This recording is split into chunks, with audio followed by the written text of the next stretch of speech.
អូបានជួបឲ្យបងប្អូនទាំងអស់គ្នារបស់បារមីដែលគេល្បីថាពូកែស័ក្តិសិទ្ធិនេះវ៉ាចងឯងបងប្អូនទាំងអស់គ្នាមកដល់ទីតាំងកន្លែងនេះខ្ញុំព្រឺរោមតែម្ដងតាំងពីចូលមកដំបូងទីតាំងនេះគឺភាពអស្ចារ្យមែនតែនតែម្ដងហើយបានមកជួបនៅរបស់មួយនេះបាទចងនឹងប្រមាណជុំទេវ៉ាចងឯងមួយនេះបាទអញ្ចឹងទីតាំងកន្លែងនេះបើសិនជាបងប្អូនយើងគាត់មកខ្ញុំធានាថានឹងរីករាយសប្បាយចិត្តប្លែកតែម្ដងទីតាំងកន្លែងនេះហាក់បីដូចជាយើងទៅដល់ឋានអីមួយទៀតអញ្ចឹងបងប្អូនអ្នកគ្នារូបចម្លាក់ដែលគេដាប់ឆ្លាក់មានទាំងនៅលើគោកមានទាំងនៅក្នុងទឹកហើយអ្វីដែលពិសេសនេះគឺខ្ញុំបានជួបនៅវ៉ាចងឯងទៀតអូយហាក់បីដូចជាគេឲ្យអញ្ចឹងណារូបដំរីរូបអីដូចខ្ញុំឃើញបងប្អូនបានបង្ហាញនេះឃើញបាទអញ្ចឹងទីតាំងដែលខ្ញុំចូលមកដំបូងបាទសម្រាប់បងប្អូនយើងដែលគាត់ចង់ដឹងអីខ្ញុំនឹង comment បង្ហាញប្រាប់ទីតាំងនៅចុងវីដេអូថាតើនៅកន្លែងណាអញ្ចឹងនៅពេលដែលយើងចូលមកមានទីតាំងកន្លែងនេះមួយហាក់បីដូចជាសាលាឆាន់អីចឹងណាមិនមែនជាវត្តអីទេហើយមានរូបព្រះពុទ្ធបដិមាធំមួយនិងរូបព្រះពុទ្ធបដិមាតូចៗយ៉ាងច្រើនអង្គមែនទែនតែម្ដងទីតាំងកន្លែងហ្នឹងអញ្ចឹងទីតាំងយើងមាន2មាននៅលើគោកអញ្ចេះហើយនឹងចុះទៅបាតជ្រោះបាទបាតជ្រោះខាងក្រោមហ្នឹងគឺមានរូបសំណាកផ្សេងទៀតបាទបែបដាប់ឆ្លាក់ជាប់ជាមួយនឹងផ្ទាំងថ្មតែម្ដងអញ្ចឹងនេះគឺជាទីតាំងរូបសំណាកនេះក៏ជាប់ជាមួយផ្ទាំងថ្មដែរប៉ុន្តែរូបតូចៗហ្នឹងគឺ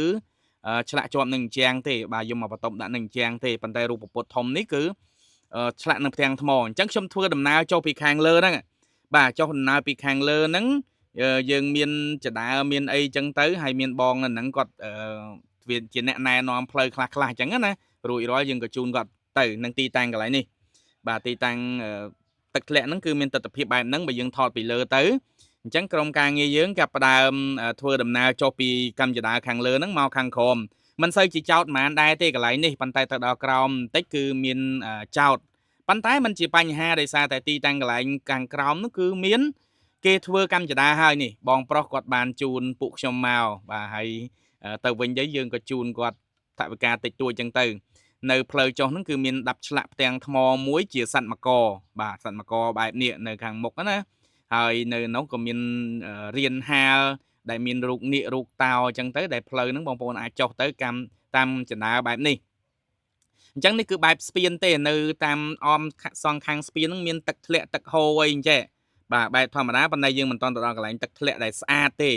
អញ្ចឹងយើងធ្វើដំណើរចុះទៅខាងក្រោមបន្តទៀតវីដេអូនេះគឺខ្ញុំនឹងធ្វើមកតង់ឲ្យបងប្អូនយើងគាត់ឃើញពិស្ដារកាន់តែច្រើនហើយខ្ញុំនឹងធ្វើវីដេអូ2បាទវីដេអូ2នេះគឺជាវីដេអូទី1ហើយសម្រាប់បងប្អូនដែលគាត់ចង់ដឹងពិស្ដារបន្ថែមទៀតខ្ញុំនឹងមានវីដេអូទី2បង្ហាញទស្សនវិជ្ជាកន្លែងនេះនេះបងប្អូនឃើញទេដាប់ឆ្លាក់នៅថ្មបដ ாய் ហើយនៅពេលដែលទឹកហូរមកគឺវាលិចបន្តិចម្ដងអញ្ចឹងទៅហើយបើពេលទឹកស្រកវាគោកបន្តិចម្ដងបង្ហាញភាពដ៏អស្ចារ្យតែម្ដងកន្លែងហ្នឹងមកដល់ទីតាំងកន្លែងនេះគឺត្រជាក់ស្រាប់តែម្ដងបាទហើយនេះគឺគេហៅលឹងបាទនៅខាងព្រហ្មញ្ញសាសនាណាច្រើនមែនតើខ្ញុំអត់ដឹងថាប្រមាណទេបើចេញជាពណ៌មាសចេះមកអូយអស្ចារ្យមែនតើបងប្អូនទាំងគ្នាបាទពិសេសណាស់ហើយទីតាំងនេះខ្ញុំជឿជាក់ថាប្រទេសជិតខាងក៏គេស្រឡាញ់ពេញចិត្តដែរបាទជាពិសេសគឺប្រទេសមួយនោះហ្មងអានោះក៏មានស្រឡាញ់ហើយចង់មកលេងស្រឡាញ់ចង់បានតែម្ដងអញ្ចឹងផ្លូវចុះមកក្រោមគឺជ្រៅដែរបាទប៉ុន្តែយើងមានចដាហើយមានរូបចម្លាក់អីតហោហែអញ្ចឹងបងប្អូនយើងអត់ពិបាកចុះប្រហែលទេដោយសារមានចដាអញ្ចឹងចុះតទៅរហូតអញ្ចឹងទៅហើយនេះគឺរូបខ្ញុំបាទថតបដាថតខ្លួនឯងបដាហើយក៏ឆ្លៀតផ្ដិតនៅទស្សនវិជ្ជាផ្សេងឲ្យបងប្អូនយើងគាត់បានឃើញដែរអូខ្ញុំនិយាយថាមកដល់កន្លែងនេះព្រឺក្បាលតែម្ដងបងប្អូនគ្នាគឺស្រស់ស្អាតណាស់អញ្ចឹងកន្លែងរូបចម្លាក់នឹងផ្លូវចូលថ្មនេះឃើញទេកន្លែងនេះគឺមានរូបចម្លាក់ដូចជាព្រះវិស្ណុផ្ទុំរូបអីផ្សេងអញ្ចឹងទៅបាទហើយមានរូបដំរីរូបគោរូបលឹងអីហ្នឹងគឺនៅកន្លែងហ្នឹងតែម្ដងនេះមកជ្រុងមកខាងទៀតបន្តិចទៀតខ្ញុំនឹងបង្វែរកាមេរ៉ាឲ្យបងប្អូនទាំងអស់គ្នាបានឃើញបាទលោកគ្រូគាត់ដឹងពីប្រវត្តិរឿងរ៉ាវហ្នឹងក៏គាត់រាយរាប់ប្រាប់ខ្ញុំបដាទៅខ្ញុំចេះថតអញ្ចឹងទៅបាទដោយសារតែគាត់ដឹងរឿងព្រេងយើងអីហើយគាត់ថាមកទីតាំងកន្លែងនេះយើងកុំភ្លេចផ្ដិតនៅទស្សនវិជ្ជាបាទហើយឆ្លៀតសមាធិបន្តិចទៀតហ្នឹងគឺយកចាប់ផ្ដើមសមាធិមកផ្លែតហើយទឹកហូរបែបនេះបាទហើយយើងឃើញនៅលឹងអូយស្អាតដែរបងប្អូនគ្នារូបដំរីរូបអីហ្នឹងមើលទៅដូចថាអាយុកាលយូរអញ្ចឹងណាហើយខ្ញុំអត់មានឯកសារណាមួយដែលអាចបញ្ជាក់ថាវា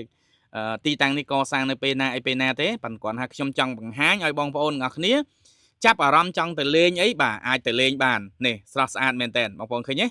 អ ចឹងតិចទៅជុំបន្តិចទៀតខ្ញុំនឹងបង្ហាញពីរូបភាពដ្រូនក៏បងប្អូនជាក់ចិត្តដែរបាទអូបាទស្អាតបងប្អូននេះគឺរូបគោអញ្ចឹងគោនេះប្រហែលជាលិចទឹកដែរនៅពេលដែលទឹកច្រើនណាដោយសារតែឃើញគោនេះមានជាស្លែជាអីអឺអស្ចារ្យមែនតើនៅខាងក្នុងនោះគឺមានជារូបគេហៅថាលឹងព្រះហិសូតាមមើលណាធំនៅក្រោមហ្នឹងមានទឹកធ្លាក់ណាបាទនេះខាងក្រោយគូតគោហ្នឹងក៏មានទឹកធ្លាក់ចេញមកតាមច្រកនៃភ្នំបាទចេញមកគ្រប់ច្រកនៃភ្នំតែម្ដងមកដល់កន្លែងនេះតិចទាំងព្រៃឈើតិចទាំងចិត្តហើយមានអារម្មណ៍ថារំភើបសប្បាយរីករាយបាទជាពិសេសចុះមករៀងហត់តិចដែរឡើងចុះហ្នឹងប៉ុន្តែខ្ញុំនឹងឆ្លៀតផ្តិតនៅវីដេអូមួយនេះចែកជូនបងប្អូនព្រោះថាខ្ញុំជឿជាក់ថាមានបងប្អូនទាំងអ្នកក្រុងទាំងអ្នកស្រែគាត់ចូលចិត្តទស្សនាបែបធម្មជាតិអញ្ចឹងទឹកជ្រោះបែបធម្មជាតិបាទដោយសារតែយើងឥឡូវហ្នឹងតាមក្រុងតាមអីហ្នឹងកាត់ដើមឈើកាត់អីច្រើនរៀងក្តៅហើយ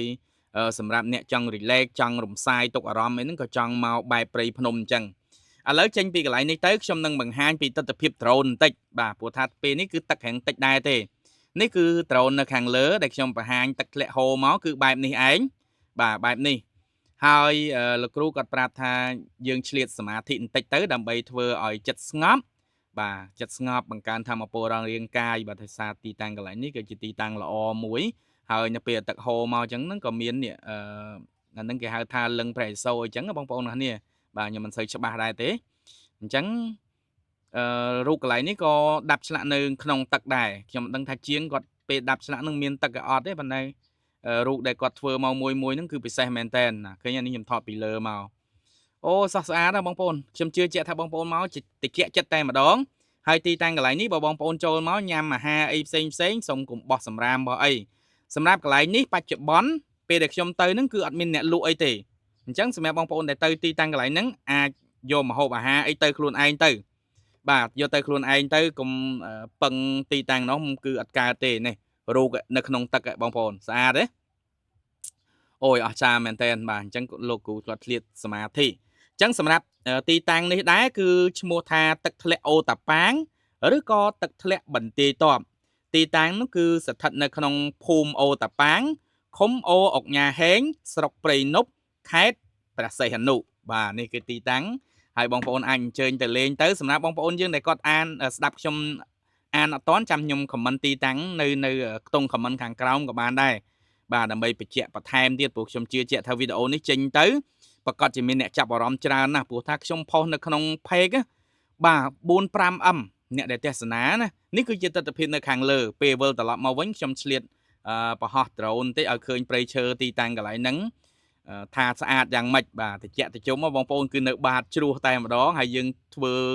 ដំណើរដោយកម្មយន្តដល់តែម្ដង